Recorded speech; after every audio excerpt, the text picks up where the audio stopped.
So what's next with my research for Rachel Daggs? Peace and blessings, beloved. My name is Aisha Abdul. I'm an archivist, I'm a genealogist, and I'm a heritage traveler. Here on my channel, I share my journey to reconnecting with my roots in the US as well as West Africa. In today's video, I'm just going to give you an update about where I am with my research on Rachel Daggs. I know some of you guys are invested in this story, which I absolutely love. You've given me tips, you've given me suggestions, you've given me questions. Do I do this for other people? Yes, now I do. I offer my genealogy services. I'll put a link in the description below to Legacy Planning and Preservation. It's a company that I launched at the end of 2024. It includes offering my genealogy research consultation for people like us. I specialize in African American genealogy research within the DMV area because that is where I am educating myself on the history of the area, and the slave trade is Washington, D.C., Virginia, and Maryland. Also because this is where the largest slave trade in the world took place. There's a lot of ins and outs, and I'm learning about it because that's how my own ancestors are connected, and I believe that I can then share what I've learned to help others.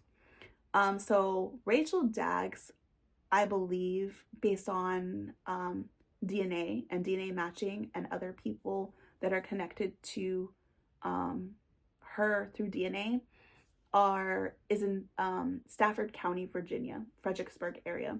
So I believe that is where Rachel was purchased and sold to probably John Armfield. John Armfield then brought Rachel from that area, or maybe an agent, because he had agents. I did a previous video on Ledger in the Chain. He had agents, so maybe he had an agent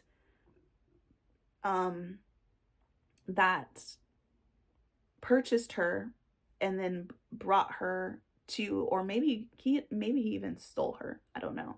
I have on my other side of the family some family who were originally free that were stolen and made enslaved. Very similar to Solomon Northup. Is you have people were desperate. They didn't care if you were free. If you were black, they wanted to enslave you.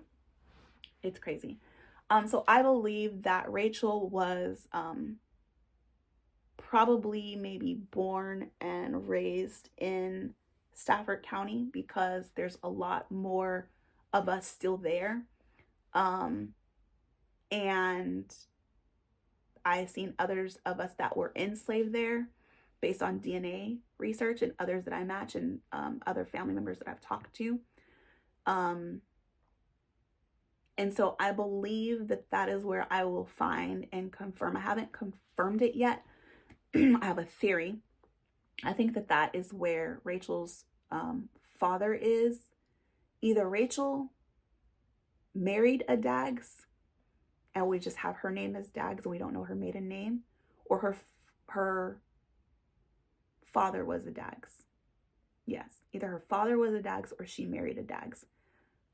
My theory, because of DNA, and this is why you need to have DNA and the paper trail. They work together. I don't think you could do one or the other. Based on the DNA, I believe that her father was a Daggs. So one thing that frustrates me is right now on Ancestry.com, people have in their mind that John Armfield is the father of her children. John Armfield can't be the father of her children because she had these children before she even came in contact with John Armfield, first of all. And then DNA. You have to use DNA. You can't just go by records. Papers lie.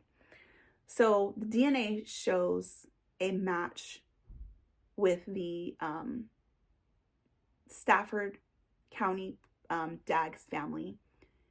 And so my thought is that there's two men that could possibly, one is either her father or her brother.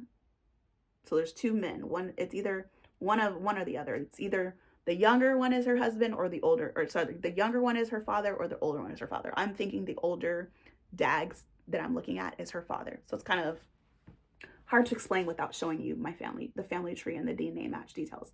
So Rachel, I believe, was from Stafford County, Fredericksburg, brought to Alexandria, and then sold via John Armfield's partner, Isaac Franklin, and sent to New Orleans, where my then family that I know that's living today, or some of them are still living today, came from New Orleans and moved to California. So what I was told is my great-grandfather came to California as a longshoreman for work, and he liked it, and so his siblings and people came with him to California. But originally, we're from New Orleans. That's all they know. We're from New Orleans. We're from New Orleans. We're Creole. We're from New Orleans. My grandfather was born in New Orleans, but we were not always in New Orleans, and it's because people just don't know. So before we were in New Orleans, we were in Virginia. That is where our history starts. That's where I believe Rachel's history starts. Now, who Rachel's father is, I don't know. I do know, based on DNA, that the Y chromosome test that my great uncle took traces our lineage back to the Mbundu people in, I believe there's the Lasongo people. I mix his mom and his dad up. I believe the Mbundu people from Central African Republic, if I'm not mistaken. If not, it's the Lasongo people in Central African Republic. And then his mom is the Mbundu people in Central African Republic, and his mom is the Lasongo people in Angola, I believe. So some kind of way, I believe it's the Mbundu people. I could be wrong if it's the Mbundu or the Lasongo people, but it's Central African Republic for sure. So some kind of way from Central African Republic, they ended up in Virginia. So now where I'm at is, okay, I really want to figure out who Rachel's father is. But my end goal at the end of the day is to figure out who came from Central African Republic and how did they get here. And so there are several slave manifests and there's databases that can help me figure that out. So now I need to look at the connection between Central African Republic. Did they maybe stop in Ghana? Because we know Ghana and Benin, they participated in the slave trade, but what people don't know, they say, oh, we sold ourselves, our own people sold ourselves. People have this idea, this concept that all African people are one. We're not. All Americans are not one. Within the African continent, even in Ghana itself, is so many different ethnicities.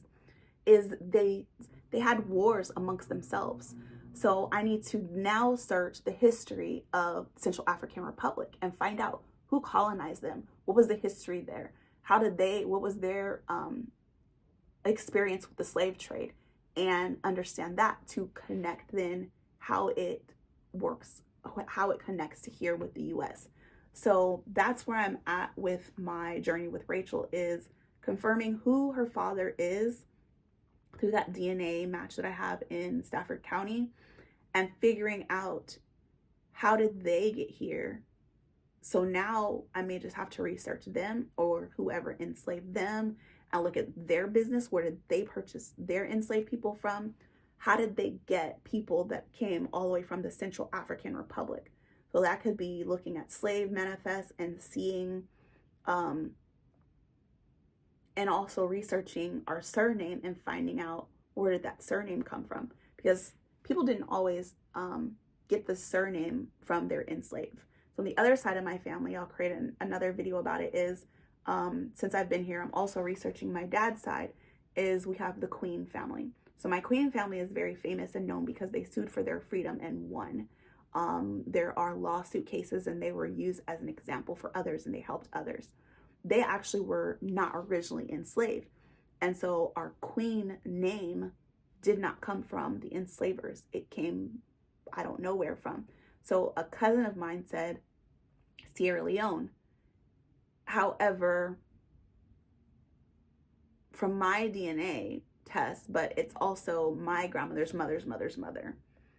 Whoever did the test for him could be different. It could be a different line.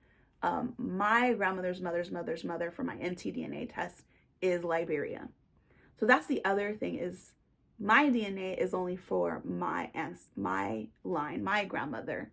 So even like the Lasongo people in Central African Republic, for my line, may not be how we actually got here. It may be an uncle or a cousin. Maybe my ancestors were all born here, but maybe their uncle or parents or somebody, I don't know. So I don't know how it's possible that my cousin got Sierra Leone on their DNA test, saying that that's where our queen family came from, when my DNA test, that's also a queen, says the Igbo people in Nigeria. So the other thing is, the Igbo people in Nigeria have a really big connection to Sierra Leone, which I recently learned. So that could be it. That could be why. Is I recently learned there's a connection.